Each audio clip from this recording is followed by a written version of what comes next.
بالکल, देखिए मुस्तफ़ा के अगवा और कत्ल केस के बाद अब ये देखा जा रहा है कि पुलिस जो है वो अब तक इसमें जो है वो कोई ख़ास पेशरफ़्त नहीं कर सकी है। दो ही मुल्ज़िमान जो है वो गिरफ़्तार हुए हैं और अलबत्ता अभी तक जो है वो इसमें कुछ नई बातें जो है वो सामने आ रही हैं, जिसके मुताबिक जो है वो ये जो अरमगान का घर आप मेरे पीछे देख सकते हैं, यहाँ से पुलिस के मुताबिक दो जो है वो ब्लड के सैंपल मिले थे। पहले जो है वो ये बात सामने आई थी कि एक मुस्तफ़ा का खून का नमूना मिला है जो मैच कर गया था, उसका जो है वो डीएनए वालिदैन से भी कराया गया था, और मुस्तफ़ा का जो यहाँ से ब्लड मिला था वो जो है वो इससे जो है वो मुमासलत आ गई थी। लेकिन आज जो बात सामने आई है उसके मुताबिक जो है वो अब दो लोगों के यहाँ पे जो है वो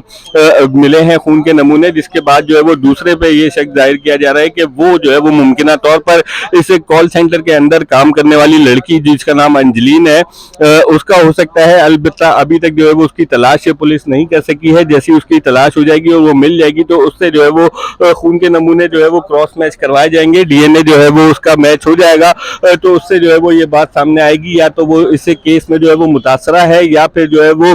गवाह के तौर पे जो है वो पुलिस के जो शवाहिद हैं उसमें जो है वो खासी मदद कर सकेगी। ये अरमगान का घर है जहाँ पे जो है वो चंद रोज पहले एक पुलिस मुकाबला भी हुआ था और इस मुकाबले में डीएसपी एहसन जुल्फिकार जो है वो जख्मी हुए थे अपने गनमैन के साथ, और पुलिस ने इसी घर के अंदर से जो है वो जदीद असलहा भारी तादाद में और तकरीबन 64 से 65 लैपटॉप जो कि कॉल सेंटर यहाँ पे फिशिंग नेटवर्क चलाया जाता था उसमें जो है वो इस्तेमाल हुआ था, वो तमाम चीज़ें जो है वो बरामद की थी। और यही घर है जहाँ पे जो है ये पुलिस मुकाबला हुआ था। अंदर जो है वो गोलियों के कई खोल भी हैं और जो खोल गोलियों के जो है वो निशानात भी हैं। मैं घर आपको दिखाऊं कि ये वो घर है, आप ये देख सकते हैं कि गिजरी कब्रिस्तान के साथ ही सामने ही जो घर है और ये घर का मेले वकू आप देख सकते हैं कि खासा वसी और अरीज जो है ये घर है। और इसमें जो है वो अब ये देखा गया है कि यहाँ पे जो है वो अभी घर के जो मालकान हैं वो मौजूद नहीं है, वरना मैं आपको जो है वो अंदर से जो है वो इस घर का पूरा विजिट कराता। लेकिन अभी जो है वो बाहर से ही जो है वो आपको रिपोर्ट कर रहा हूँ कि यहाँ पे जो है वो पुलिस ने रेड किया था तो मुल्जिम जो अरमगान है वो सीसीटीवी में जो है वो अपने देख रहा था कि जो है वो पुलिस यहाँ पे पहुँच गई है और उसको जो है वो बहाने से बाहर रोका गया और अंदर तकरीबन बताया जा रहा है कि तकरीबन 3 से 4 घंटे जो है वो अंदर मुल्जिम मौजूद रहा और अपने जो कॉल सेंटर के जो कंप्यूटर्स थे उसमें से जो है वो डेटा डिलीट किया। उसके बाद जो है वो उसने मुल्जिम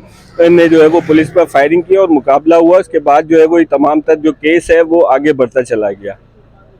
दूसरी तरफ जो कराची के मारूफ बिजनेसमैन की जो रिश्तेदार लड़की है मार्शा शाहिद, बज़ाहिर ऐसा लगता है कि उसे जो है वो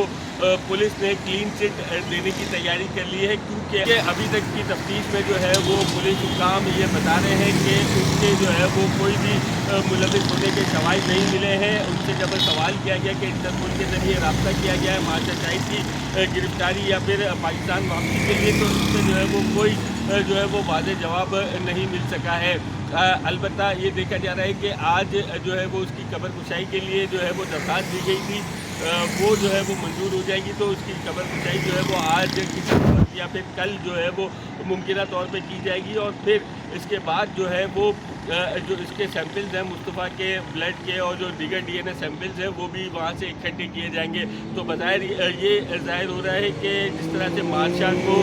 क्लीन चिट देने की तैयारी की जा रही है तो इस केस में जो है वो शायद ताकत या फिर पैसा काम कर गया है।